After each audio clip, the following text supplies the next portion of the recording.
Hello అండి అందరికీ. ఇంకా మా నైట్ డిన్నర్ వచ్చేసి వేడివేడి చపాతీ, ఎమ్మి చికెన్ కర్రీ. ఈ చికెన్ కర్రీ అయితే నేను చేసింది కాదు, మా ఆయన్ని అడిగి చేయించుకున్నాం చికెన్ కర్రీ, నేను పిల్లలు.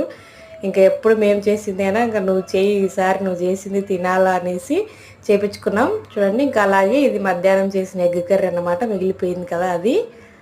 ఇంకా చికెన్ కర్రీలోకి మనకి ఆనియన్స్, దోసకాయ కంపల్సరీ ఉండాలి, మేమైతే తింటామండి. చూడండి, ఆనియన్స్, దోసకాయ, లెమన్, ఇంక ఇవి చికెన్లో నంచుకొని తింటామన్నమాట. ఇంకా ఇదేనండి మా డిన్నరు. చూడండి, ఇంకా చికెన్ కర్రీ అయితే టేస్ట్ అయితే చాలా బాగుంది, మా పిల్లలకు కూడా నచ్చింది. ఓకే ఫ్రెండ్స్, ఇంకా మీరు సండే రోజు ఏం చేసుకున్నారు నైట్ డిన్నర్లోకి కామెంట్ చేయండి. అలాగే నా ఛానల్ని కొత్తగా చూస్తున్నట్లయితే ప్లీజ్ సబ్స్క్రైబ్ చేసుకొని ఒక లైక్ చేసి షేర్ చేయండి ఫ్రెండ్స్.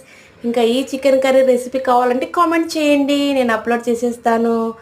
Okay friends, bye. మళ్ళీ అందరికీ గుడ్ నైట్, మళ్ళీ కలుద్దాం, తినేసి పడుకోండి. Bye bye.